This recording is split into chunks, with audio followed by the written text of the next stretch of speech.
नमस्कार। आज की खबर में आपका स्वागत है। मैं हूं आपके साथ शिखा मेहरोत्रा। आप सभी को रोशनी के पर्व दीपावली की हार्दिक शुभकामनाएं।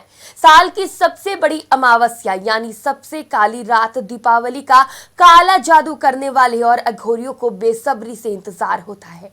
इस दिन बुरी शक्तियां अपने चरम पर होती हैं और सभी जादू टोने सिद्ध हो जाते हैं।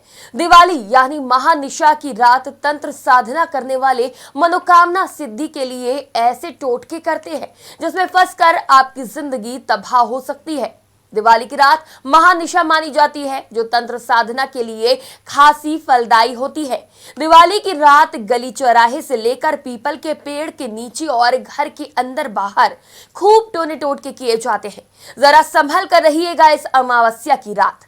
माना जाता है कि इस रात भटकते साए अपने लिए शरीर की तलाश में निकलते हैं।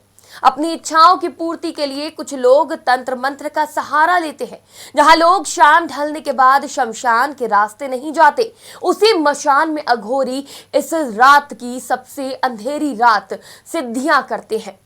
कई लोग अपनी जिंदगी संवारने के लिए काले जादू का सहारा लेते हैं और किसी की जिंदगी भी तबाह करने से नहीं चूकते। दिवाली के दिन काला जादू लोगों की जिंदगी पूरी तबाह कर सकता है।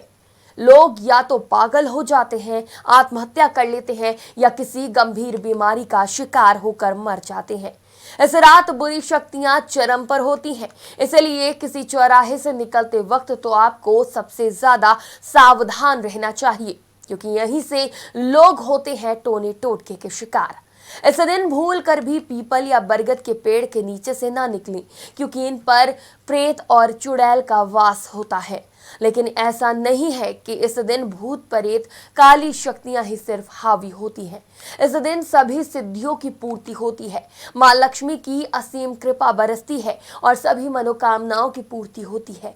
इस दिन लोग बुरी नजरों से अपने आप को, अपने परिवार को बचाने के लिए, घर को बुरी नजर से बचाने के लिए घर की नजर उतारते हैं और चौराहे पर फेंक देते हैं।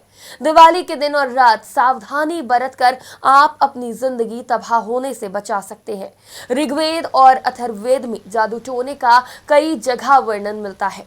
दोनों वेदों में मनचाही इच्छा पूरी करने के लिए दिवाली की रात को पड़ने वाली अमावस्या को सबसे ज्यादा फलदायी माना जाता है, इसलिए इसे महानिशा भी कहा जाता है।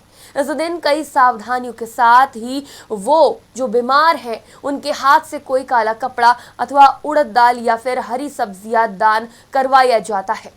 बीमार व्यक्ति के हाथ का स्पर्श करवाकर तेल दान करते हैं लोग, कांसे के बर्तन का दान करते हैं, गुड़दान कर दूसरों को दे देते हैं और गाय आदि का भी दान किया जाता है।